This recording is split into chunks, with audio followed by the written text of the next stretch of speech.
بالله من الشيطان الرجيم. بسم الله الرحمن الرحيم. أم تريدون أن تسألوا رسولكم كما سئل موسى من قبل ومن يتبدل الكفر بالإيمان فقد ضل سواء السبيل. ود كثير من أهل الكتاب لو يردونكم من بعد إيمانكم كفارا حسدا من عند أنفسهم من بعد ما تبين لهم الحق فاعفوا واصفحوا حتى يأتي الله بأمره إن الله على كل شيء قدير. وأقيموا الصلاة وآتوا الزكاة وما تقدموا لأنفسكم من خير تجدوه عند الله إن الله بما تعملون بصير. وقالوا لن يدخل الجنة إلا من كان هودا أو نصارى تلك أمانيهم قل هاتوا برهانكم إن كنتم صادقين. بلى من أسلم وجهه لله وهو محسن فله أجره عند ربه ولا خوف عليهم ولا هم يحزنون. وقالت اليهود ليست النصارى على شيء وقالت النصارى ليست اليهود على شيء وهم يتلون الكتاب كذلك قال الذين لا يعلمون مثل قولهم فالله يحكم بينهم يوم القيامة فيما كانوا فيه يختلفون. ومن أظلم ممن منع مساجد الله أن يذكر فيها اسمه وسعى في خرابها أولئك ما كان لهم أن يدخلوها إلا خائفين لهم في الدنيا خزي ولهم في الآخرة عذاب عظيم. ولله المشرق والمغرب فأينما تولوا فثم وجه الله إن الله واسع عليم. صدق الله العظيم وبلغنا رسوله النبي الأمين المتين الصادق الكريم ونحن على ذلك لمن الشاهدين والشاكرين والحمد لله رب العالمين. وقال الله تبارك وتعالى في شان حبيبه ونبيه ورسوله إن الله وملائكته يصلون على النبي يا أيها الذين آمنوا صلوا عليه وسلموا تسليما. اللهم صل وسلم وزد وبارك على حبيبك سيدنا ومولانا محمد وعلى آله وصحبه ووارث حاله الغوث الأعظم. معزز مکرم حاضرین کرام، سورہ بقرہ کے رکوع نمبر 13 سے 5 آیتیں اور رکوع نمبر 14 سے 3 آیتیں پڑھنے کی میں نے سعادت حاصل کی. رکوع نمبر 13 کی 5 آیتیں پچھلے درس قرآن میں باقی رہ گئی تھی، آج ان کا انشاءاللہ تعالی تکمیل ہوگی. پھر رکوع نمبر 14 کی 3 آیتیں میں نے پڑھی ہیں تاکہ اس کا بھی آغاز ہو جائے. پھر دوستو، آج کے درس قرآن میں بہت سیدھے سادے مضامین، بہت امپورٹنٹ مضامین ہمیشہ کی طرح آنے والے ہیں.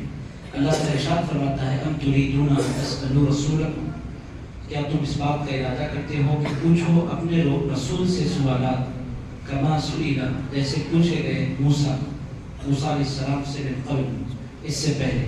ایسی سوچنے کی کیا بات ہوئی؟ عزیزان اکرام القدر، unnecessary questions جس کی کوئی بیس نہیں ہے، جس کا آپ کو دنیا یا آخرت میں کوئی فائدہ نہیں ہے، ایسے سوالات کرنا اللہ اور اس کے رسول علیہ السلام سے یہ اللہ کو پسند نہیں ہے. جس میں آپ کا کوئی فائدہ دنیا کا ہو یا جس میں آپ کا کوئی آخرت کا فائدہ ہو، بالکل ایسا آپ کوشچن کرنا چاہیے. مگر ہر کوشچن ضروری نہیں ہوتا. کوشچن کرنے سے پہلے کوشچن کرنے والے کو اس بات کو اچھی طرح سمجھ لینا چاہیے کہ میں اگر یہ کوشچن کروں تو اس میں میرا کیا فائدہ ہے. میرا دنیا میں کوئی فائدہ ہے تو بالکل آپ کیجیے, آخرت میں کوئی فائدہ ہے تو بالکل کیجیے.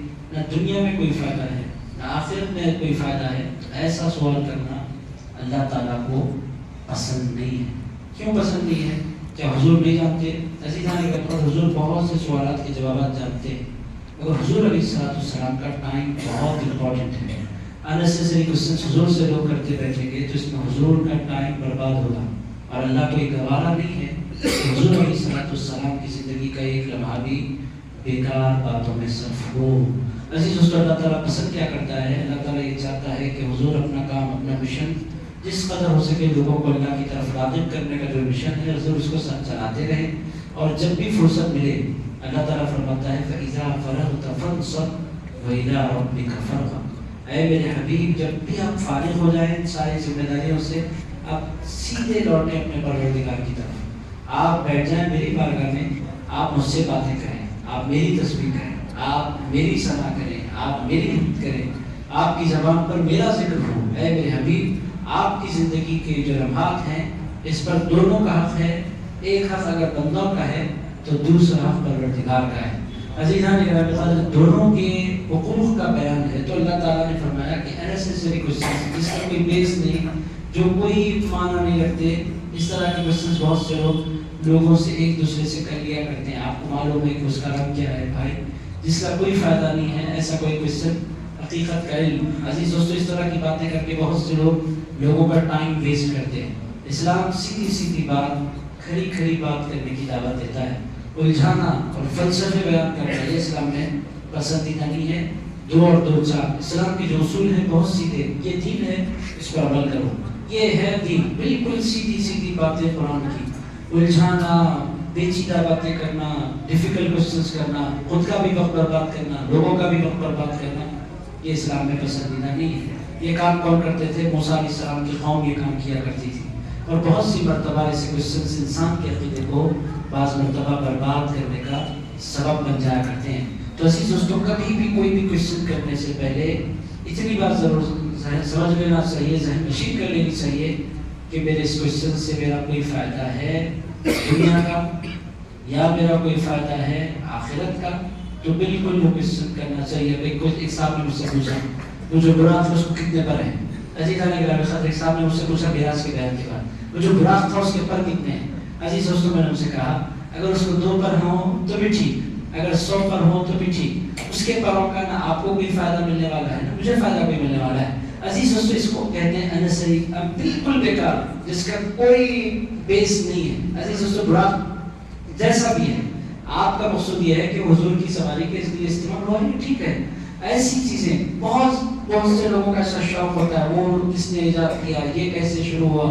بھائی وہ کوشچن کیجئے جس میں آپ کا فائدہ ہو. اسی طرح کا بیان اللہ تعالیٰ نے ایک اور مقام پر بھی قرآن مجید میں فرمایا, یا ایھا الذین آمنوا لا تسألوا عن اشیاء ان تبد لکم تسؤکم.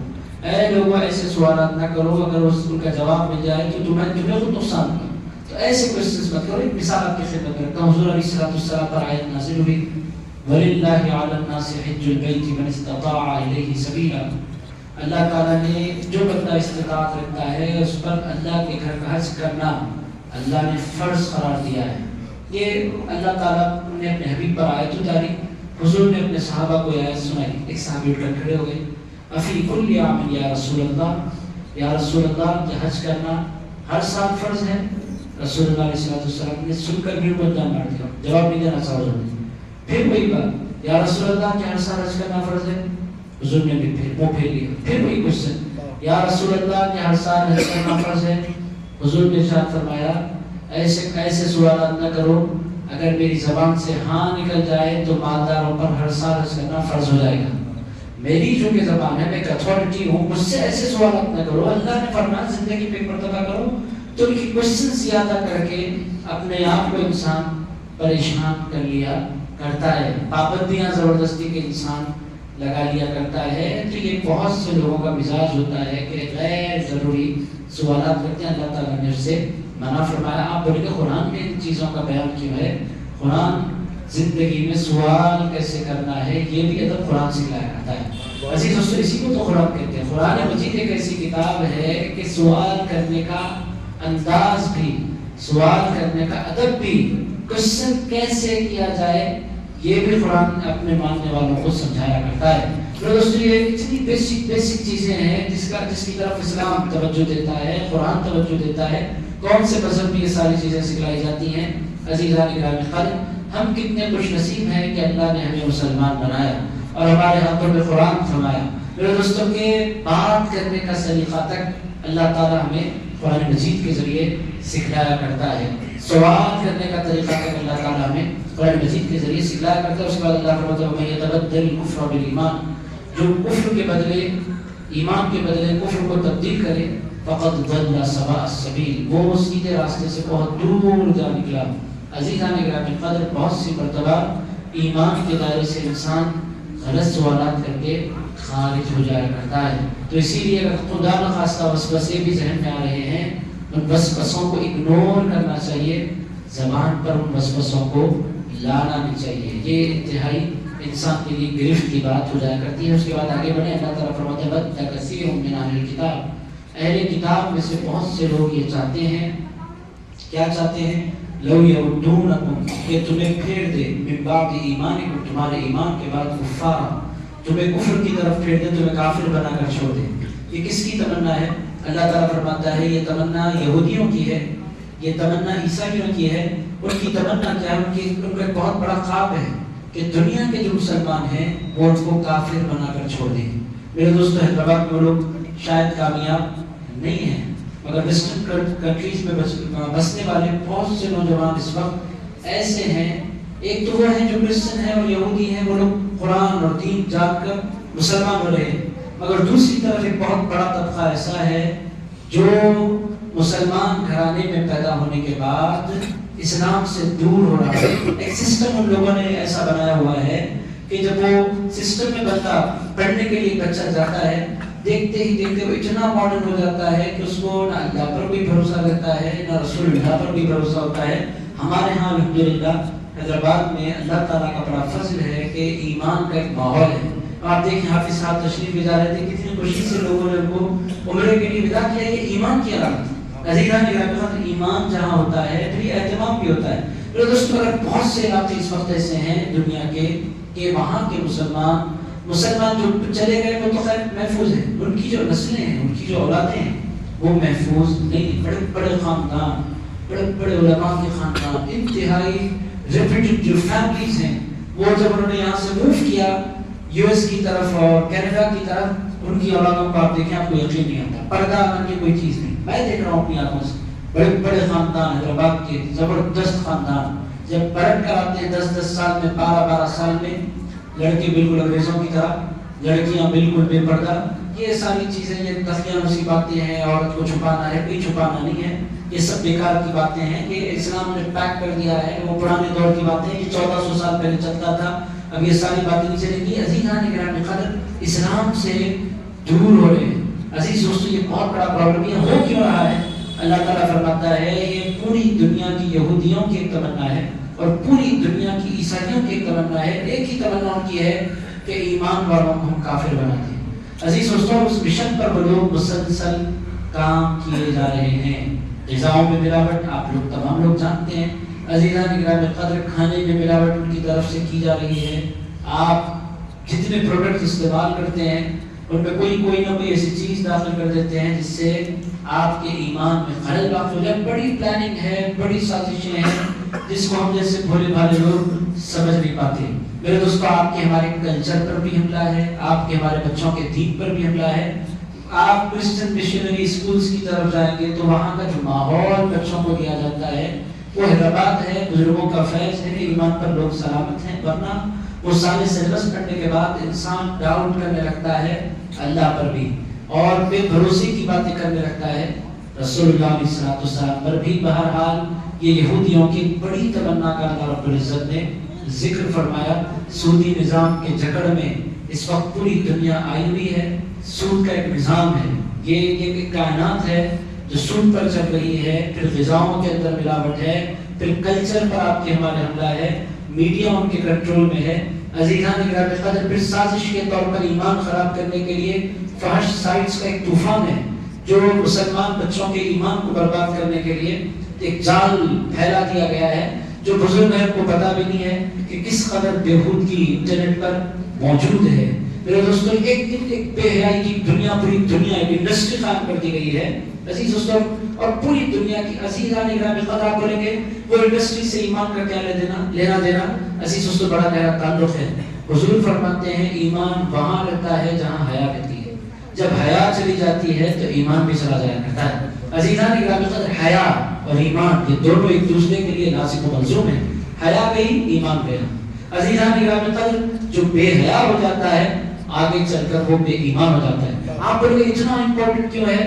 عزیز دوستوں بے حیائی کرنے والا دراصل اس بات کا انکار کر رہا ہوتا ہے, زبان سے نہیں بول رہا ہوتا مگر اس کا عمل یہ بتلا رہا ہوتا ہے کہ مجھے میرا اللہ نہیں دیکھ رہا.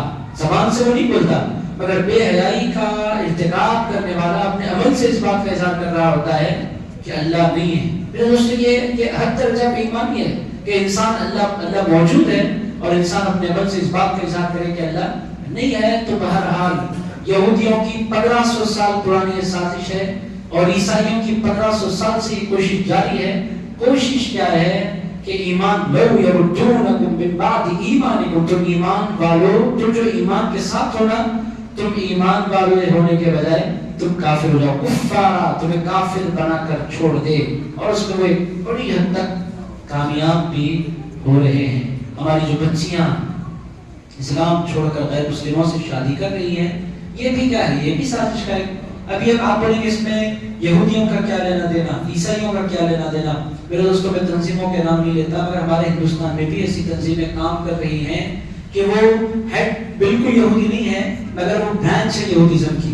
اسی لیے آپ دیکھیں کھلا اسرائیل کا جو سپورٹ ہمارے پاس پہلی مرتبہ ایسا ہوا کہ ہندوستان میں فلسطین پر اٹیک ہوا تو ہندوستان کے پولیٹیشنز نے کھل کر سپورٹ کی. کس کی؟ اسرائیل کی. یہ کیا ہے؟ یہ باضابطہ ونگز ہے. میں نام کیوں لوں, آپ لوگ جانتے ہیں, سمجھدار ہیں. بڑی ونگز کام کر رہی ہیں وہ اپنے آپ کو ایک پارٹی کہتے ہیں, وہ کچھ بھی نہیں ہے, وہ یہودیت کا ایک حصہ ہے. نام انہوں نے الگ دے رکھا ہے مگر یہ پوری سازشیں ان کے انداز بالکل اسی طرح کے ہیں. اس کا مطلب یہ ہے کہ یہ جو دور ہے 1500 سال سے سازشیں ہو رہی ہیں مگر یہ جو دور ہے پرٹیکولرلی یہ لوگ ان کے پورے پاور کا دور ہے. اور عزیزان گرامی قدر ایمان کی سلامتی ایک بہت بڑا چیلنج بنا ہوا ہے. آپ بولیں گے ہم کریں کیا؟ عزیز دوستوں ہم کیسے اپنے ایمان کو بچائیں؟ عزیزان گرامی قدر اسی لیے تو اللہ رب العزت نے ہمیں قرآن جیسی عظیم دولت عطا فرمائی ہے. عزیز دوستو جو بندہ درس قرآن میں بیٹھے, جو بندہ قرآن کی تلاوت کرے وہ ان سازشوں کو سمجھنے لگتا ہے کہ کون میرا دوست ہے, کون میرا دشمن ہے, کون میرا بھلا چاہتا ہے, کون میرا برا چاہتا ہے. عزیزان گرامی قدر جو بندہ قرآن پڑھتا رہتا ہے وہ کبھی باطنی طاقتوں کے سامنے سرنڈر نہیں ہوا کرتا. اس کا قرآن کی جو طاقت ہے اس کے دل کو اس قدر مضبوط ایمان والا بنا دیتی ہے کہ لاکھ بڑا طوفان اٹھے دہریت کا اور لاکھ بڑا طوفان اٹھے بے دینیت کا, لاکھ بڑا طوفان اٹھے ارتداد کا, جو قرآن کا خالی ہوتا ہے اس سارے طوفانوں سے ڈر کر گزر جایا کرتا ہے. عزیزان گرامی قدر وہ ہتھیار نہیں ڈالتا, یہ شیطانی طاقتوں اور طاغوتی طاقتوں کے سامنے وہ ہتھیار نہیں ڈالتا, وہ جب جاتا ہے, سمجھ جاتا ہے. میرے دوستوں مگر یہ بہت تھوڑے لوگ ہوتے ہیں زمانے میں. سمجھا کس نے تھا؟ نور الدین زنگی نے سمجھا تھا, صلاح الدین ایوبی نے سمجھا تھا, محمد بن قاسم نے سمجھا تھا. عزیز دوستو جو بندے سمجھتے ہیں اور پھر ان کو بڑی کوششیں کی جاتی ہیں ان کو اٹریکٹ کرنے کے لیے, ان کو ٹریپ میں اتارنے کے لیے, لیڈروں کے لیے ان کے الگ ان کو کیا کیا جاتا ہے, ان کو ڈرایا جاتا ہے, ان کو دھمکایا جاتا ہے, ان کے لیے الگ مسائل ہیں. چھوٹے بندوں کو بہکانے کے الگ طریقے ہیں, شراب کو الگ کام کیا جاتا ہے. عزیز دوستو یہ بڑی سازشیں ہیں. یہ محفوظ کون ہے؟ عزیز دوستو سیدھے سادے لفظوں میں اگر بولے محفوظ صرف وہ لوگ ہیں جو اپنا تعلق مسجد سے, اللہ سے اور اس کے رسول سے جوڑ لیا کرتے ہیں. عزیزان گرامی قدر مسجد میں آنے جانے والا ایک محفوظ پناہ گاہ میں ہوتا ہے. یہ اللہ کی خاص سیکیورٹی میں ہوتا ہے. جو بندہ مسجد میں آ کر بیٹھ جا کرتا ہے. تو اگر آپ حضرات مسجد آتے جاتے ہیں پابندی سے, آپ بڑے خوش نصیب ہیں کہ اللہ تعالیٰ نے آپ کو ان ساری سازشوں سے بچانے کا ارادہ فرما لیا ہے. بہرحال عزیز دوستو تو میں نے آپ کی خدمت میں کیا یہودیوں کی انٹرنیشنل لیول پر اور پھر یہودی برانچز کی ہندوستان میں نیشنل لیول پر بہت بڑے پیمانے پر کام چل رہا ہے. حیدرآباد کو آپ چھوڑیں، آندھرا کے علاقوں میں آپ جائیں، بہت سے ایسے علاقے ہیں مسلمان ہونے کے باوجود بھی اسلام ان کے اندر نظر نہیں آتا. افسوس ہوتا ہے جب آپ ان کی زندگیاں دیکھتے ہیں، نماز نام کی کوئی چیز ان کی زندگی میں نہیں ہے، بالکل غیر مسلموں کی طرح، بالکل ان میں اور غیر مسلم میں کوئی فرق نہیں رہتا. عزیزان گرامی، کہیں سے بھی اسلام نظر نہیں آتا. یہ حال ہے، یہ حال ہو رہا ہے. عزیز دوستو، تو بہرحال ایمان کی سلامتی کس میں ہے؟ انسان مسجد سے جڑے، انسان نماز سے جڑا رہے. آپ بولے میں سے بول رہا ہوں، آگے آیت آگے میں آپ کو آیت ختم کرتا ہوں، پھر اللہ نے سولوشن بھی دیا. اللہ پاک فرماتا ہے فاعفوا واصفحوا، معاف کرو، درگزر کرو، حتی یأتی اللہ بامرہ، یہاں تک کہ اللہ اپنا حکم ڈالے. یعنی قرآن آئے گا تو قرآن تمہیں سمجھائے گا. ان اللہ علی کل شیء قدیر، ڈرو نہیں ان حالات کو دیکھ کر، اللہ ہر چیز پر قدرت رکھنے والا ہے. تم کیا کرتے رہو ان سازشوں سے بچنے کے لیے؟ وَأَقِيمُوا الصَّلَاةَ وَآتُوا الزَّكَاةَ، تمہارا کام یہ ہے کہ تم نماز قائم کرتے رہو. یہ اللہ تعالیٰ فرماتے ہیں تمہارا کام یہ ہے کہ دن میں 5 مرتبہ اپنے اللہ کے حضور حاضری لگاتے رہو. تمہارا کام یہ ہے تم نماز پڑھتے رہو. اے اللہ، نماز پڑھیں گے تو ان کی سازشوں کا کیا ہوگا؟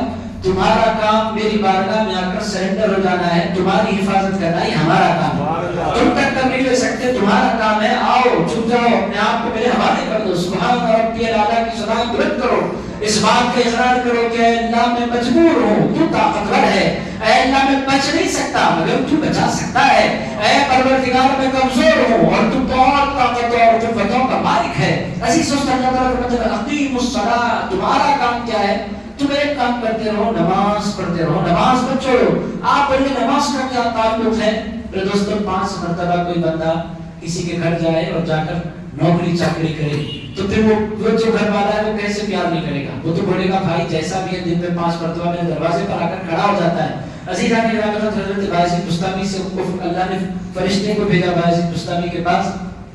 فرشتہ بایزید عبادت بہت کرتے ہو؟ بایزید بستامی نے کہا بہت کرتا ہوں. ارشاد فرمایا مگر افسوس ہے کہ اللہ کے نیک بندوں میں تمہارا نام شامل نہیں ہے. حضرت بایزید بستامی رحمۃ اللہ علیہ نے فرمایا میرا نام شامل نہیں ہے. کہنے لگے تمہارا نام شامل نہیں ہے. بایزید بستامی نے فرمایا میں اپنا نام نیکوکاروں میں شامل کرنے کے لیے عبادت کرتا بھی نہیں. لوگوں نے کہا پھر چاہتے کیا ہو؟ ارشاد فرمایا میں عبادت اس واسطے کرتا ہوں کہ میں اس کا بندہ ہوں. میرا کام ہے بندگی کرتا چلا جانا. اب وہ جس فہرست میں ڈالنا چاہے وہ ڈالے، وہ مولا ہے، وہ مالک ہے. اللہ رب العزت نے فرمایا فرشتے جا کر بایزید سے کہنا اس کا نام نیکوکاروں کی فہرست میں نہیں ہے، نیکوکاروں کے سرداروں کی فہرست میں ہے. عزیزان گرامی، ریزن کیا ہے کہ ان کا جو انٹینشن تھا وہ نام نہیں تھا، ان کا انٹینشن تھا وہ عبادت کے لائق ہے، میرا کام ہے اس کی عبادت کرنا. وہ خدا ہے، میں بندہ ہوں، بندے کا کام بندگی کرتا رہے. وہی فرمایا اقیموا الصلاۃ، تم ڈرو نہیں. یہ ساری سازشوں کو دیکھ کر وہ صہیونی سازشیں جو تمہارے خلاف ہو رہی ہیں اور باضابطہ بہت سی کمیونٹیز قائم کر دی گئی ہیں جو تمہیں اپنا غلام بنانا چاہتی ہیں، جو باضابطہ آپ جانتے ہیں دجال کی تیاریاں کی جا رہی ہیں اور بڑی سازشیں ہو رہی ہیں. تمہارا کام ڈرنا نہیں ہے. 1500 سال سے سازشیں ہو رہی ہیں، یہ سازشیں قیامت تک ہوتی رہے گی. ڈرنے سے کچھ نہیں ہوتا، نماز پڑھنے سے کچھ ہو سکتا ہے. تمہارا کام ہے اقیموا الصلاۃ، تم نماز پڑھو.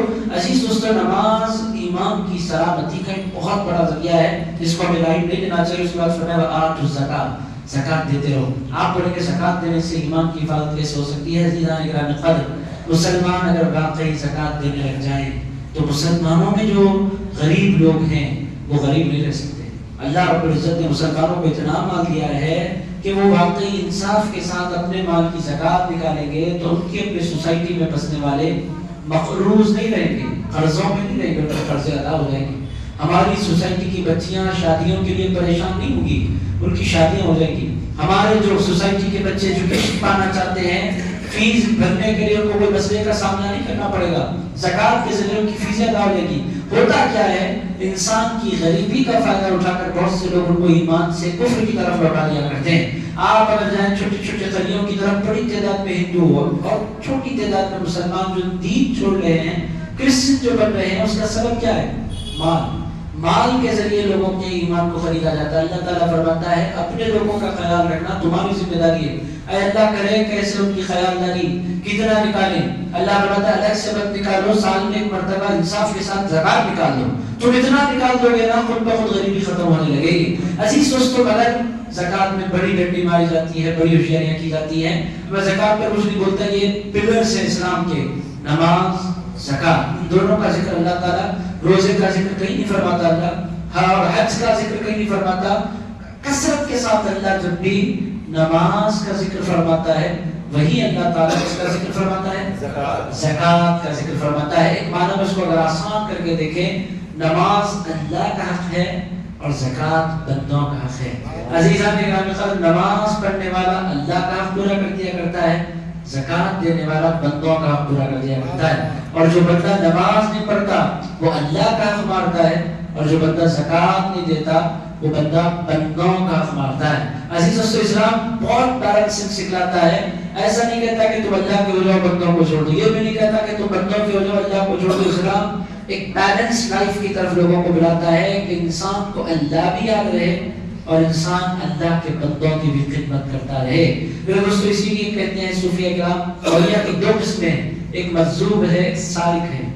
عزیز دوستو, مجذوب کیا کرتا ہے؟ مجذوب بھی ولی ہوتا ہے, سالک بھی ولی ہوتا ہے. دونوں میں فرق کیا ہوتا ہے؟ مجذوب شادی نہیں کرتا, مجذوب کے کوئی بچے نہیں ہوتے, مجذوب کوئی ذمہ داری نہیں اٹھاتا, اللہ کے جلووں میں گم ہوتا ہے, اس کی ایک ترقی کی حد ہوتی ہے. مگر دوسری طرف سالک جو ولی ہوتا ہے اس کا طریقہ کیا ہوتا ہے؟ اس کی اپنی بیوی بھی ہوتی ہے, اس کے اپنے بچے بھی ہوتے ہیں, اس کے اپنے رشتہ دار بھی ہوتے ہیں جن کا اس کو خیال رکھنا ہوتا ہے. وہ اپنے والدین کا بھی خیال رکھتا ہے, وہ اپنی بیوی بچوں کا بھی خیال رکھتا ہے, وہ اپنے رشتہ داروں کا بھی خیال رکھتا ہے, وہ اپنے پڑوسیوں کا بھی خیال رکھتا ہے. عزیز دوستو, مجذوب اور سالک میں بڑا مقام کس ولی کا ہوتا ہے؟ عزیز دوستو, یہ بات پوری دنیا کے سارے اولیاء کے بعد طے شدہ ہے کہ مجذوب لاکھ ترقی کر لے, سالک کے مقام کو نہیں پہنچ سکتا. کیوں؟ مجذوب اللہ کا حق ادا کرتا ہے, سالک اللہ کا بھی حق ادا کرتا ہے اور اللہ کے بندوں کا بھی حق ادا کرتا ہے. عزیزان گرامی قدر, یہ بیلنسنگ جو ہے اس میں بہت سے لوگ فیل ہو جاتے ہیں. جاب کرنے والے جاب پر لگ جاتے ہیں, کمانے والے کمانے پر لگ جاتے ہیں, پوری محنت اس کے لیے کرتے ہیں بندوں کے لیے, مگر ان کا حال کیا ہوتا ہے؟ اللہ کو فراموش کر دیتے ہیں. بہت سے لوگ اللہ کو یاد کرتے ہیں تو پھر کام پر توجہ نہیں دیتے. یہ ڈس بیلنسنگ ہے. اسلام کس طرح بلاتا ہے؟ اقیم الصلاۃ, نماز قائم کرتے رہو, مال کماؤ, مال جنریٹ کرو, پیسے والے بنو. کیوں؟ وآتوا الزکاۃ, تاکہ تم زکات دینے والے بنو. عزیز دوستو, مفلس یہ پسندیدہ, حضور نے ارشاد فرمایا کاد الفقر یکون کفرا, قریب ہے کہ فقیری انسان کو کافر بنا دے. عزیزان گرامی قدر, فقیری لوگوں کی محتاجگی یہ اچھی چیز نہیں ہے. اسی لیے حضور دعا مانگا کرتے تھے, وہ دعا پڑھتے رہنا چاہیے. سمجھتے ہیں کہ وہ صرف ان لوگوں کے لیے ہے جو جن کو قرض ہے, ایسا نہیں ہے. وہ دعا بہت پیاری ہے. اللہم اکفنی بحلالک عن حرامک واغننی بفضلک عن من سواک. یہ انتہائی خوبصورت دعا ہے. عزیزان گرامی قدر, اس دعا میں بندہ کیا کہتا ہے؟ اے اللہ مجھے حلال کے ذریعے کفایت عطا فرما اور مجھے اپنے حرام سے بچا. اے اللہ مجھے جب بھی رزق عطا فرما, حلال عطا فرما. اللہم, اور حلال کیسا دے؟ اتنا دے کہ مجھے کافی ہو جائے. اللہم اکفنی بحلالک عن حرامک, اتنا کم نہ ہو کہ پھر میں پریشان ہو جاؤں. اے اللہ مجھے اتنا دے دے کہ مجھے کافی ہو جائے. رزق کو لے کر میرے پاس ٹینشن نہ ہو میرے ذہن میں کہ کرایہ ادا کرنا ہے, یہ کرنا ہے, یہ ٹینشن سے مجھے بری کر دے. پہلا کام, اللہم اکفنی, اے اللہ مجھے کفایت عطا فرما. کس سے؟ بحلالک, اپنے حلال کے ذریعے, حرام حرام سے بچا کر. اور اے اللہ دوسرا جملہ بڑا پیارا ہے, وَأَغْنِنِي بِفَضْلِكَ, اے اللہ اپنے فضل سے مجھے بے نیاز کر دے. کس سے؟ عن من سواک, تیرے علاوہ سے مجھے بے نیاز کر دے. اے اللہ میں محتاج رہوں تو تیرا رہوں, تیرے علاوہ مجھے دنیا میں کسی کی محتاجی نہیں چاہیے. اے اللہ مجھے زندگی پر محتاج بنائے رکھ. کس کا؟ اے اللہ تیرا. تیرے علاوہ دنیا میں کسی کا محتاج بننا نہیں چاہتا. یہ حضور علیہ الصلوۃ والسلام کی دعا ہے. بہرحال یہ ہے بیلنسنگ جس کو اسلام نے ڈیفائن کیا, جس کی طرف اسلام نے بلایا کہ انسان اللہ کا بھی خیال رکھے اور کس کا رکھے؟ بندوں کا بھی خیال رکھے. یہ ہے اسلام کی خوبصورتی. بہرحال اللہ تعالیٰ نے پہلے ایک آیت میں یہودیوں کی اور عیسائیوں کی سازش کا بیان فرمایا, دوسری آیت میں اس کا سلیوشن بیان فرمایا کہ تمہیں ڈرنا نہیں ہے, تمہیں نماز پڑھنا ہے. نماز پڑھتی کیا ہے؟ دکھتا نہیں ہے مگر نماز انرجی دیتی ہے. عزیزان گرامی قدر, نظر نہیں آتا مگر نماز تقویت دیتی ہے. کس کو؟ ایمان کو. نماز نظر نہیں آتا مگر نماز مضبوط کرتی ہے. کس کو؟ ایمان کو. عزیزان گرامی قدر, ہماری سمجھ میں نہیں آتا مگر جب بھی بندہ نماز پڑھ کر نکلتا ہے مسجد سے، اللہ تعالیٰ اس کو ایک غیر معمولی انرجی عطا فرما دیا کرتا ہے، غیر معمولی روحانی اس کو اللہ تعالیٰ طاقت اور قوت عطا فرما دیا کرتا ہے۔ میں پرسوں ویڈیو دیکھا کتنا اچھا تھا، اس میں اتنا اچھا دکھلایا گیا ہے، چھوٹا سا 30 سیکنڈز کا ویڈیو، پرابلمز کا ایک بندے کے سر پر، ایک پیٹ پر ایک بہت بڑا بوجھ ہے پرابلمز کا، جو ہی وہ بندہ رکوع کرتا ہے پرابلمز دھڑکنے لگتے ہیں، سجدے میں جاتا ہے پورے پرابلمز گر جاتے ہیں، اور جب بندہ سجدے سے اٹھتا ہے تو پرابلم فری ہو کر اٹھ جایا کرتا ہے۔ عزیزان گرامی، 30-20 سیکنڈ میں بنانے والے نے اتنی خوبصورتی سے بنایا۔ حقیقت یہ ہے کہ یہی حقیقت ہے کہ جب بندہ سجدہ کرتا ہے اس کے سارے پرابلم زمین پر، اور وہ جب اٹھتا ہے تو پرابلم فری ہو کر جایا کرتا ہے۔ شک کیا ہے کہ بندہ واقعی نماز سمجھ کر پڑھے۔ میرے دوستو 3 آیتیں اور پڑھتے ہیں۔ وما تقدموا، اس کے بعد اللہ فرماتا ہے وما تقدموا لانفسکم، اور لوگوں جو کچھ تم بھیجتے ہو اپنی جانوں کے لیے من خیر، جو بھی بھلائی تم بھیجتے ہو، تجدوه عند اللہ، تمہاری ایک ایک تسبیح اللہ کے پاس محفوظ ہے، تمہارا ایک ایک مسجد کی طرف اٹھنے والا قدم اللہ کے پاس محفوظ ہے۔ عند اللہ، تجدوه عند اللہ، تم بھول جاتے ہو نیکی کر کے مگر تمہارا پروردگار بھول سے پاک ہے۔ عزیزان گرامی، یہ اللہ ہے کہ ایک ایک عمل، ایک ایک ایکشن، اللہ فرماتے ہیں جو خیر، نماز تو بہت بڑا عمل ہے، ایک عمل نہیں ہے نماز، بہت سے اعمال کا ایک اجتماع ہے نماز۔ عزیزان گرامی، نماز ایک عمل نہیں ہے، نماز تو بہت سے خیر والے کاموں کا ایک انتہائی خوبصورت مجمع ہے۔ اللہ فرماتے ہیں نماز تو بہت بڑی چیز ہے، اگر تم ایک مرتبہ دل سے اللہ بھی بولو گے تو اللہ بھی تمہارے نام اعمال میں محفوظ ہوگا۔ ایک مرتبہ بھی اگر کوئی بندہ بولے سبحان اللہ، وہ سبحان اللہ بھی اللہ کے پاس نام اعمال میں محفوظ ہے۔ تجدوه عند اللہ، اللہ فرماتا ہے زکات دینے والا تو بہت دیتا ہے، اگر کوئی بندہ 10 روپیے بھی دیتا ہے اللہ کے پاس محفوظ ہے، وہ اللہ بھول سے پاک ہے۔ تم جو خیر کرو گے، نماز کے بعد اور زکات کے بعد اللہ نے خیر کا ذکر کیوں فرمایا؟ چونکہ یہ بہت بڑی بھلائی ہے۔ نماز، عزیز دوستو، نماز ایک بھلائی نہیں ہے، نماز بھلائیوں کا ایک مجمع ہے۔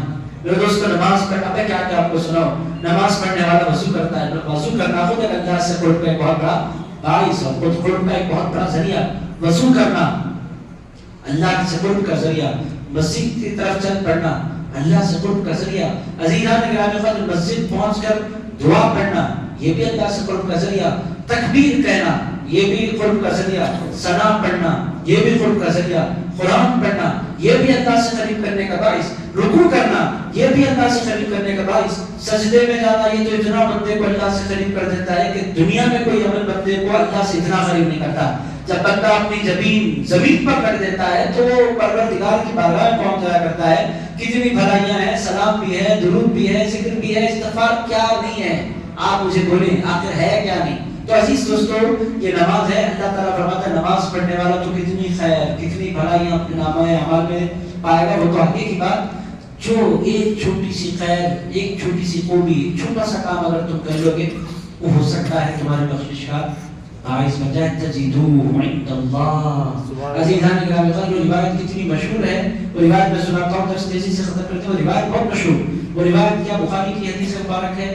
ایک خاتون جا رہی ہے پیشے سے، وہ فحاشہ ہے، پروسٹیٹیوٹ، جسم بیچنے والی، انتہائی برے پیشے سے وہ تعلق رکھنے والی، ایسے پیشے سے تعلق رکھنے والی گرما کے موسم میں اپنے شہر سے نکلی، کسی اور شہر کی طرف جا رہی ہے، گرما کا موسم ہے، راستے میں اس نے دیکھا کہ کنواں ہے، کنویں کے کنارے ایک کتا کھڑا ہے، اس کی زبان باہر کو نکلی ہوئی ہے اور وہ پانی کی طرف دیکھ رہا ہے، پانی چونکہ اندر ہے، کنویں سے وہ نکال نہیں پا رہا، گرما اپنے پورے عروج پر ہے۔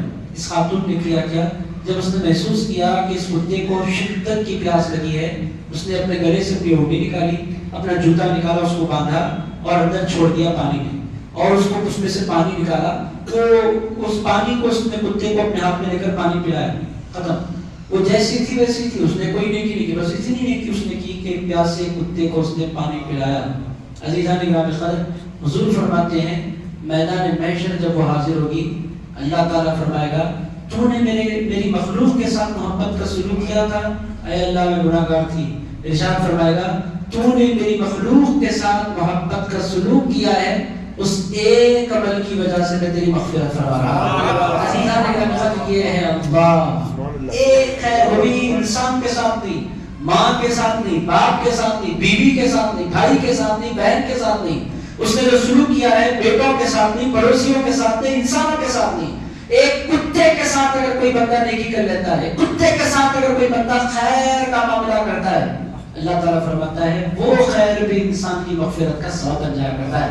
وَمَا تُقَدِّمُوا لِأَنفُسِكُم مِّن خَيْرٍ تَجِدُوهُ عِندَ اللَّهِ. اے لوگوں جو کچھ تم بھلائی کرو اپنی جانوں کے لیے، تَجِدُوهُ عِندَ اللَّهِ، تم اس کو پاؤ گے اللہ کے پاس. إِنَّ اللَّهَ بِمَا تَعْمَلُونَ بَصِيرٌ. اور اے لوگوں یاد رکھو جو کچھ تم کر رہے ہو اللہ اس کو دیکھ رہا ہے. میرے دوستو دو آیتیں آج کے درس کی کر دیتے ہیں، یہ رکوع ختم ہوگا، آئندہ رکوع پھر انشاءاللہ. اس کے بعد اللہ فرماتا ہے وَقَالُوا، وہ کہتے ہیں، کون کہتے ہیں؟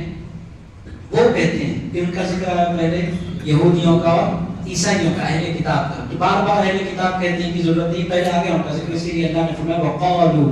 وہ کہتے ہیں، کون کہتے ہیں؟ یہودی اور عیسائی نصارہ. یہ کہتے ہیں، کیا کہتے ہیں؟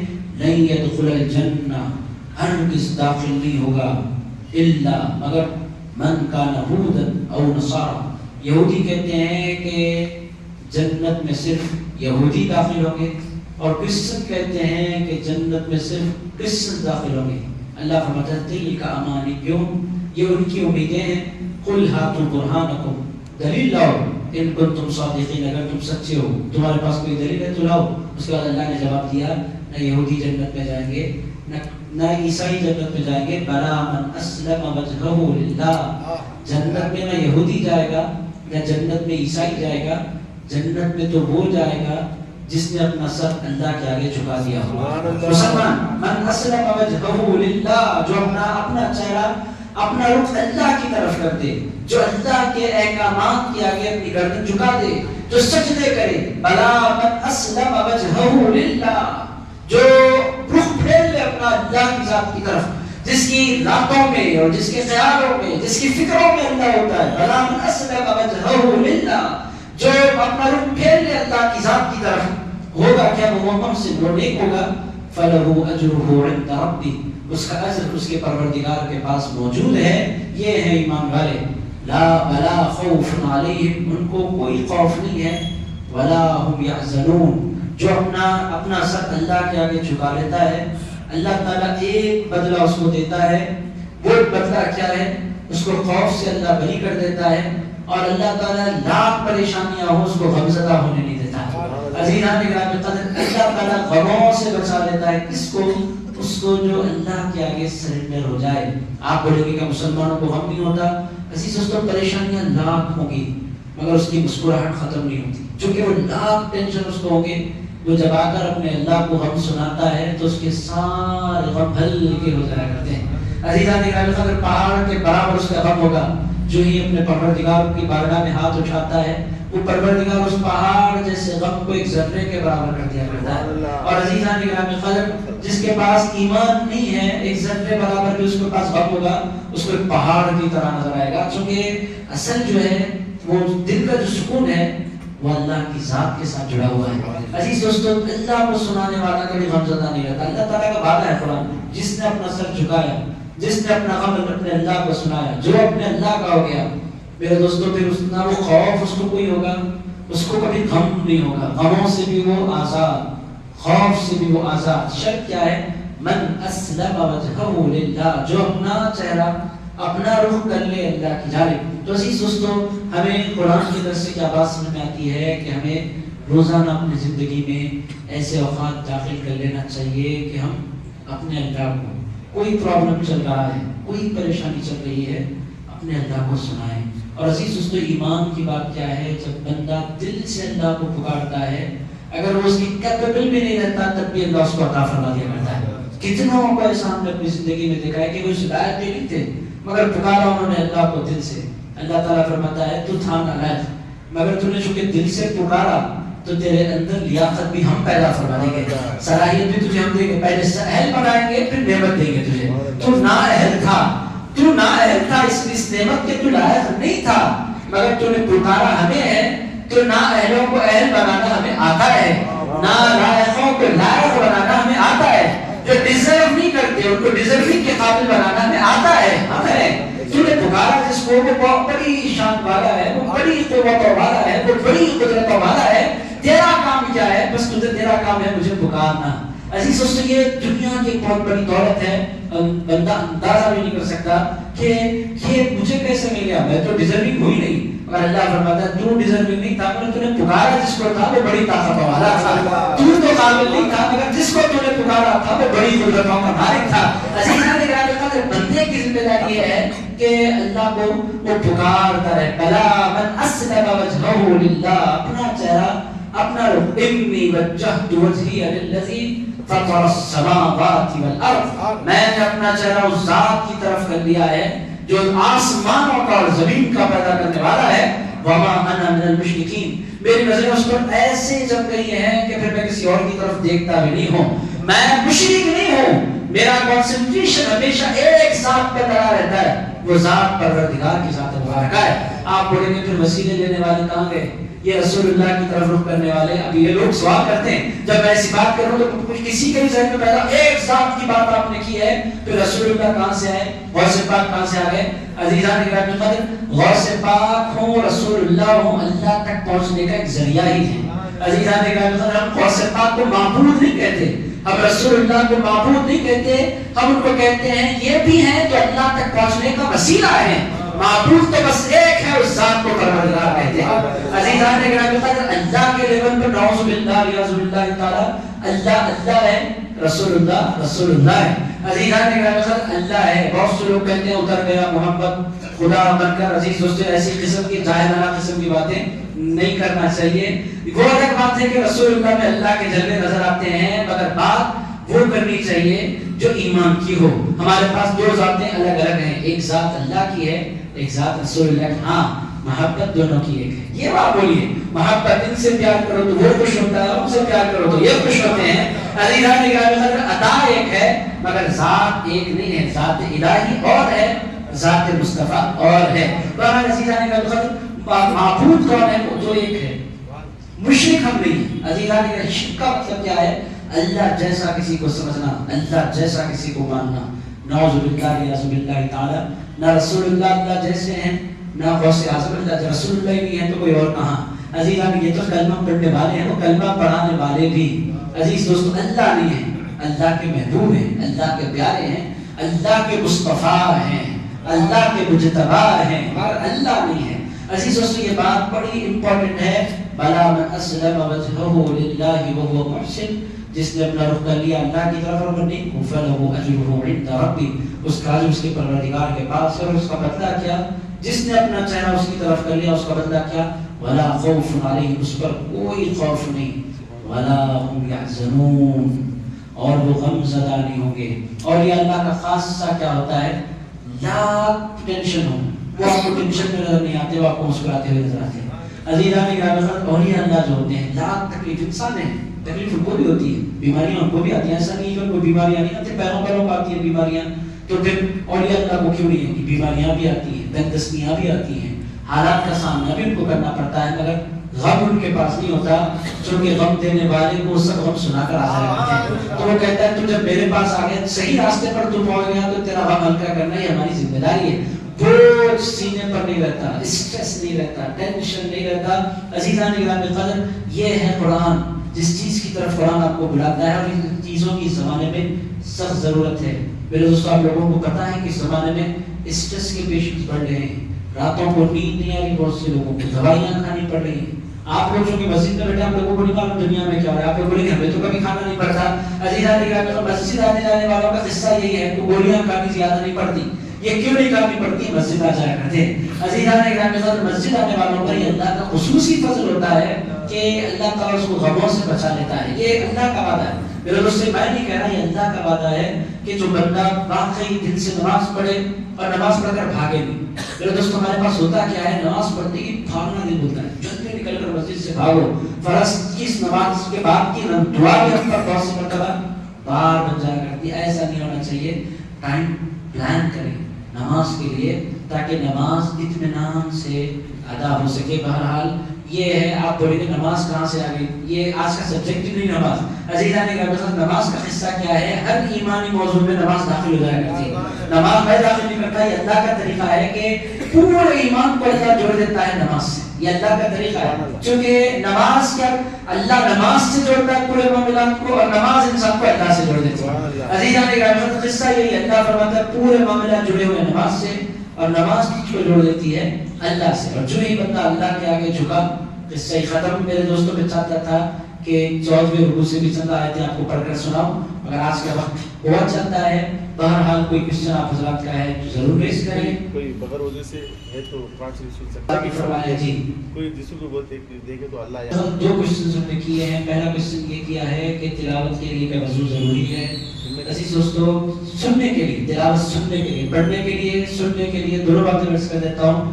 اگر قرآن مجید ہاتھ میں لینا ہے تو آپ کو وضو کرنا ضروری ہے. اگر قرآن مجید ہاتھ میں لینا نہیں، اللہ تعالیٰ نے خود فرمایا لا یمسہ الا المطہرون، اس کو ہاتھ نہیں لگائے مگر پاک لوگ. اب ہمارے جو اہل حدیث بھائی بازو ہیں وہ لوگ کہتے ہیں کہ وہ پاک سے مراد غسل کیا ہوا بندہ ہونا چاہیے، بے وضو بھی ہاتھ لگا سکتے ہیں. ہمارے پاس اہل سنت و جماعت میں کہتے ہیں پاک کا مطلب یہ ہے کہ وہ بندہ غسل بھی کیا ہوا ہو، وہ بندہ وضو بھی کیا ہوا. یہ ہمارے پاس لوگ کہتے ہیں پاک کا مطلب بھائی پانی نہ لینے والا پاک ہے، ناپاک ہے، پاک ہے، اس واسطے لگا سکتا ہے. وہ کہتے ہیں، ہم کہتے ہیں ایک پاکی نہیں دو پاکیاں ہونی چاہیے، غسل کی پاکی بھی ہو، وضو کی بھی پاکی. یہ احتیاط ہے، یہ ادب ہے قرآن کا. تو ٹچ کرنے کے لیے قرآن مجید کو ٹچ کرنے کے لیے وضو ضروری ہے. آپ تلاوت سننا چاہتے ہیں، ضروری نہیں ہے کہ آپ وضو سے ہوں. آپ تلاوت زبانی کرنا چاہتے ہیں، ضروری نہیں ہے کہ آپ وضو سے ہوں. مگر مسلمان کو کوشش کیا کرنی چاہیے، ارادہ کرنا چاہیے کہ وہ اپنے آپ کو 24 گھنٹے وضو کے ساتھ رکھیں. کیوں وضو کے ساتھ رکھیں؟ اس واسطے کہ کبھی بھی موت کا فرشتہ آ سکتا ہے، اور جو بندہ وضو کے ساتھ جاتا ہے وہ بستر پر بھی کیوں نہ مرے، اللہ اس کو شہیدوں کی موت عطا فرمائے. تو عزیز دوستو اسی لیے انسان کو کوشش کرنی چاہیے کہ وہ اپنے وضو کو مینٹین کرے. عزیز دوستو وضو مینٹین کیسے ہوگا؟ یہ تو بہت مشکل کام ہے. اس کے لیے پھر ایک طریقہ ہے. اس کا طریقہ یہ ہے کہ انسان پیٹ پھولے تک کھائے. عزیز دوستو زیادہ کھانے والا پھر اس کے الگ پرابلم ہے، میں کھل کر نہیں بول سکتا. اس کے لیے ہاتھ روکنا ضروری ہے. یہ جو پیٹ بھر کے اتنا کھا لیتے ہیں نکابیاں نہ نکابیاں، ان کو پرابلم یہ ہوتا ہے کہ وہ وضو کو مینٹین نہیں کر پاتے. اور یہ اللہ وضو کو مینٹین کرنے کے لیے کم کھاتے تھے تاکہ ان کا وضو مینٹین ہے. سرکار غوث اعظم دستگیر کے بارے میں حضرت امام اعظم ابو حنیفہ کے بارے میں یہاں تک آیا کہ عشاء کا وضو کر لیتے تو پھر اشراق کا وضو کر کے اٹھتے، نماز پڑھ کے اٹھتے. عشاء میں جو وضو کرتے تو پھر پوری رات نماز پڑھتے، اس سے پھر فجر ادا کرتے، فجر ادا کرنے کے بعد اشراق تک وہ وضو برقرار رکھا کیونکہ کھاتے کم. عزیز دوستو آپ ایک بندے کو پیٹ بھر کے بریانی کھلایا، اس کے بعد بولے آپ کو فجر اور اشراق پڑھنا ہے، بولے گا بھائی کہاں تہجد بھی پڑھ لیتا، مشکل ہے، کہاں کا اشراق کہاں کی فجر. عزیز دوستو نہیں سمجھ پائے گا. تو وضو اگر آپ مینٹین کرنا چاہتے ہیں تو یہ ایک اس کا نسخہ ہے اور مینٹین ہوتا ہے وضو. پہلے ایسا ہوتا ہے کہ 3-4 گھنٹے میں آپ کا وضو چلا جاتا ہے.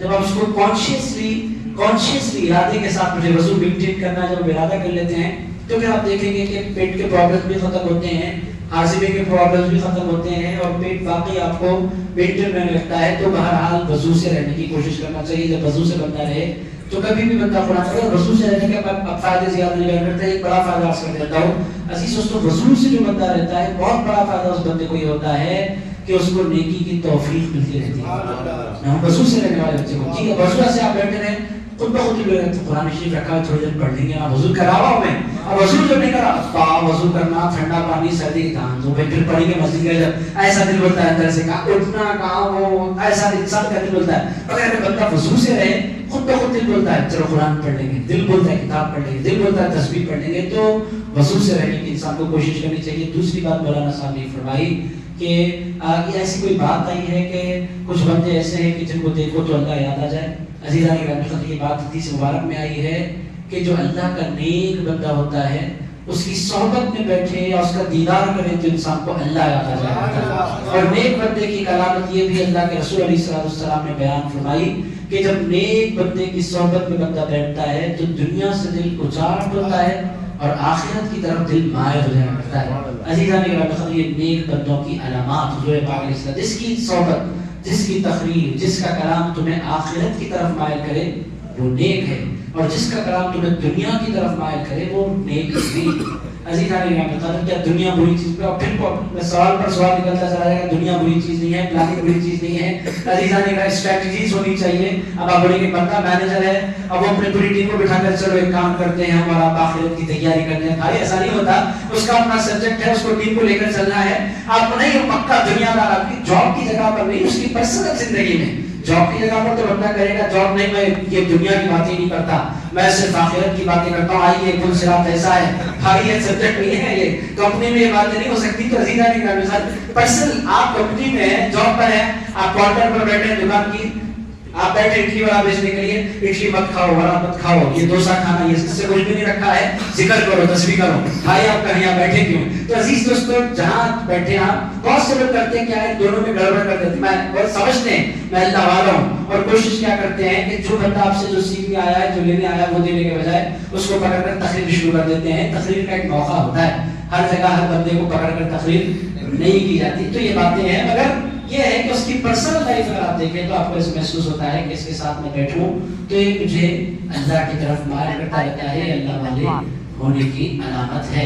مگر آپ میں اللہ والا، پھر میں عرض کروں گا، اللہ والا ہونا الگ ہے، اللہ والا بننے کا دکھاوا کرنا الگ ہے. پکڑ پکڑ کر لوگوں کو سمجھانا، ہی بعض لوگوں کو ہوتا ہے کہ میں نیک ہوں، لوگ سمجھیں، اس واسطے وہ خواہ مخواہ کے زبردستی کے نیک باتیں کرتے ہیں. زبردستی کے نیک باتیں کسی کے ذہن میں اتاری نہیں جا سکتی، ٹھوسا نہیں جا سکتا نیکی کو.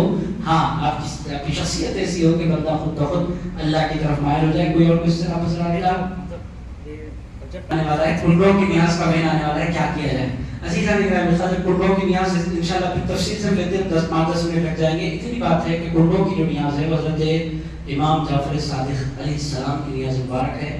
اہل بیت میں کہ 12 اماموں سے آپ امام علی، امام حسن، امام حسین، امام زین العابدین، امام باقر، امام جعفر صادق، 12 اماموں میں سے آپ 6 امام ہیں امام جعفر صادق، جن کی یہ نیاز مبارک، کنڈوں کی نیاز مبارک کی جاتی ہے رجب کے مہینے میں. فائدہ کیا ہے؟ ایک تو یہ کہ اہل بیت سے عقیدت کا اظہار ہے، خاندان رسول سے ادب کا عقیدت کا اظہار ہے. سال میں ایک مرتبہ ہوتی ہے. اہل بیت کی نیازوں میں امام حسین کی فاتحہ محرم میں ہوتی ہے. دوسری فاتحہ جو بڑے اہتمام سے ہوتی ہے، اہل بیت سے، حضور کے گھرانے سے اپنے تعلق کے اظہار کے لیے ہوتی ہے یہ فاتحہ، جس کو کنڈوں کی فاتحہ کہتے ہیں. بڑی بابرکت، اس میں خرچہ بھی زیادہ نہیں، کھیر پوریاں بنانی ہوتی ہیں، وہ بہت زیادہ بڑا خرچہ نہیں ہوتا، اور بہت برکت اس میں سے ہوتی ہے. اب گوشت بنانا کیا ہے، یہ ہمارے لوگ گوشت کھائے بغیر نہیں چلتا. بہت سے لوگوں عزیز ہمارا ایک پرابلم ہے، ہم ویج کھانا نہیں چاہتے، ویج ہندک کے نیچے اترتے ہیں. وہ کون کھائیں گے ایک ساتھ میں؟ اس سے کہا وہ بکریوں کی غذا کا شیر ہوں میں نہیں کھاتا بکریوں کی غذا، وہ ترکا گیا مجھے مت کھلائیے آپ. عزیز اس کے حساب سے میں نے کہا چلیے بھائی آپ ہیں میرے ساتھ، یونیورسٹی سے لوٹ رہے تھے، چل کھا لیتے ہیں، ان کے پاس اچھا بنتا ہے، وہ میں نہیں کھا سکتا، گوشت ہے تو میں کھاؤں گا. یہ جبڑوں کو ضرورت پڑتی ہے گوشت کی، صاحب نے کہا یہ جبڑوں کو ضرورت پڑتی ہے گوشت کی، اس کے بعد نہیں اترتا. تو اسی طرح کا ایسا نہیں ہونا چاہیے، کبھی کبھی ہونا چاہیے انسان کو ویج بھی. یہ نیاز مبارک ویج کیوں کی جاتی ہے؟ یہ کوشچن بڑا ہے، آپ نے فرمایا ہے ویج کرنے کی بہت بڑی وجہ یہ ہے کہ پچھلے زمانوں میں غوث پاک کی نیاز ہوتی تھی گوشت پر. عام طور پر غوث پاک کی نیاز زبردست بکرے کاٹتے ہیں لوگ اور اچھا کھلاتے ہیں 11ویں شریف میں، تو عام طور پر غیر مسلم جو ہمارے بھائی ہیں ان کو بدو نہیں کیا جا سکتا تھا، ان کے لیے الگ سے اہتمام کرنا مشکل تھا. چونکہ 11ویں میں ان کو بلا نہیں سکتے، تو ہوتا کیا تھا، ایک ایسی نیاز مبارک مسلمانوں نے اور اولیاء اللہ نے یہاں پر شروع کروائی جس میں کمپلیٹلی وہ نیاز ویج ہو. آپ کیا بنا سکتے ہیں؟ وہ کہتے ہیں آپ پوچھ لیں بڈیوں سے کیا بنا سکتے ہیں، ترکاری کی بریانی بنائی جا سکتی ہے، بغیر کھانا بنایا جا سکتا ہے، گوشت نہیں بنایا جا سکتا. کیوں نہیں بنایا جا سکتا؟ تاکہ وہ جو ہمارے غیر مسلم ہمارے آس پاس بستے ہیں وہ بھی آ کر نیاز کا حصہ بن جائیں. اس مقصد کے تحت سال میں ایک نیاز ایسی رکھی گئی جس میں گوشت نہیں بنایا جائے. مگر اگر کوئی غیر مسلموں کو بلا نہیں رہا اور بنا لیتا ہے، کچھ بھی نہیں ہوتا، وہ اس دن کھانا نہیں ہے، ہاتھ نہیں دھونا ہے، ایسے یہ جو مسائل ہمارے پاس نہیں ہونے چاہیے. اگر آپ غیر مسلموں کو مدعو نہیں کر رہے ہیں اٹس اوکے، مگر بہت سے لوگ نہیں مانیں گے. میں اٹس اوکے بول رہا ہوں، وہ لوگ بولیں نہیں اٹس ناٹ اوکے، ایسا بولیں گے یہ اوکے نہیں ہے. آپ بولنے کے بعد بھی یہ اوکے نہیں ہے، ایسی سوچ زبردستی ہے. یہ ہے اصول کی بات. یہ اور دوسرا سبب بھی میں آپ کی خدمت عرض کرتا ہوں، ہر نیاز میں گوشت اگر آپ ڈالیں گے امیر کر سکیں گے. گوشت بہت مہنگا ہو گیا ہے، غریب نہیں کر پائیں گے. یہ اہل اللہ والے بڑے حکمت والے ہوتے ہیں. کھیر پوریاں بناؤ، کھلا دو. کھانا نہیں کھلا سکتے اٹس اوکے، کھانا کھلانا بغانا کھانا کھلا دو. کیا خرچہ ہے؟ 2 کلو چاول بنا لیا، ایک بندے نے تھوڑی سی دال بنائی، بڑی مشکل سے 1000 روپے کے اندر ایک بندہ اپنے گھر میں فاتحہ کر سکتا ہے. اگر اس میں گوشت آپ ایڈ کر دیں گے تو 1000 کی فاتحہ 10,000 کی ہو جائے گی. تو غریب بھی کر سکیں, اور ایسی کوئی فاتحہ ہو جس میں انسان کے دل میں یہ احساس پیدا نہ ہو کہ میں غریب ہوں, میں نہیں کر پا رہا ہوں, میرا امیر دوست کر رہا ہے, یہ فیلنگ بھی نہ ہو. تو یہ اولیاء اللہ جو کام کرتے ہیں اس کے اندر بڑی حکمتیں پوشیدہ ہوتی ہیں. ہم اٹھا کر بول دینا ایسا کچھ بھی نہیں ہے, سب غلط سچ بات ہے, ایسا نہیں بولنا چاہیے. اولیاء اللہ نے کوئی رواج دیا ہے, اس کے پیچھے 100% کوئی حکمت ہوتی ضرور ہے. اب یہ بات ہے کہ اگر آپ کو نہیں کھایا جاتا تو آپ کم کھا کر اٹھا, ایسا ضروری نہیں آپ کو بڑھا کر کوئی ٹھوس دیتا ہے. آپ کو نہیں کھایا جاتا بھائی کچھ نہیں چلتا گوشت والا, اٹس اوکے, آپ پوری کھا کر آ جائیں. ضروری نہیں ہے کہ پورا کھانا کھانا آپ کو ضروری, کھانا کر کھایا آپ گوشت کے ساتھ. مگر عزیزان کے مثلا ہونی چاہیے ایسی کوئی نیاز جس میں گوشت نہ بنا جائے, پیور ویج. ہمارے پاس بھی کوئی نیاز ہے, یہ ہم بتا سکتے ہیں. آپ حضرت کچھ پوچھ رہے تھے. جی رجب کے روزوں کی فضیلت کیا ہے عزیزان گرامی؟ رجب کو رسول اللہ علیہ السلام نے اللہ کا مہینہ کہا ہے, تو رجب کی بڑی برکت ہے. حضور پاک علیہ السلام پہلی برکت رجب کے روزوں کو 1,00,000 باتوں کے بغیر سب سے امپورٹنٹ بات یہ ہے کہ حضور رجب میں کثرت سے روزے رکھا کرتے تھے.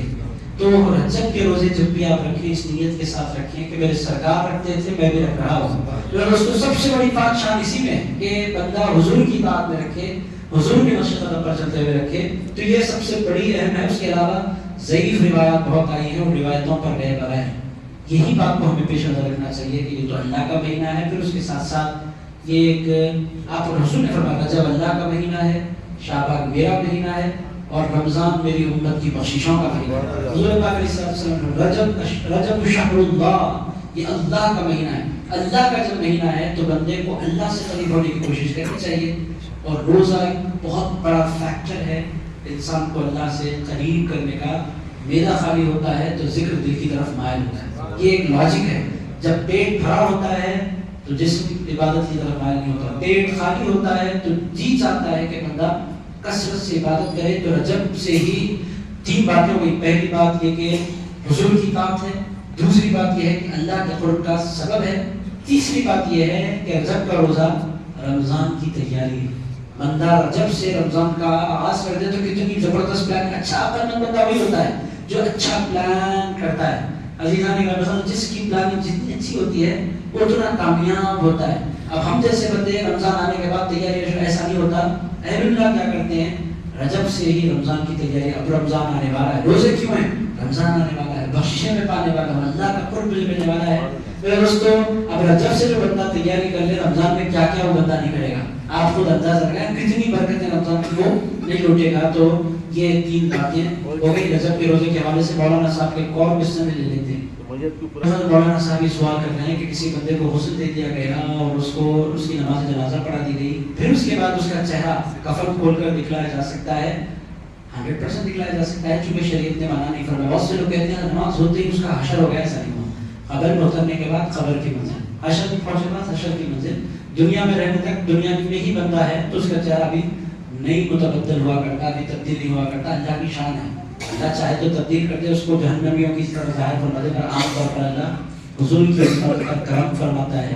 نماز پڑھنے کے بعد بھی اللہ تعالیٰ اس کے اصلی چہرے کو نیک ہو بد ہو اللہ تعالیٰ ظاہر نہیں فرمایا کرتا. ہاں وہ میں کی تھے بعض مرتبہ انتقال سے پہلے ڈراؤنی ہو جاتی, وہ الگ قصہ ہے. وہ الگ کیسے وہ لوگ جہنم کو دیکھتے ہیں, اس کا اثر یہ ہوتا ہے کہ منہ کھل جاتا ہے, ہیبت نہ آنکھیں پھٹ جاتی ہیں.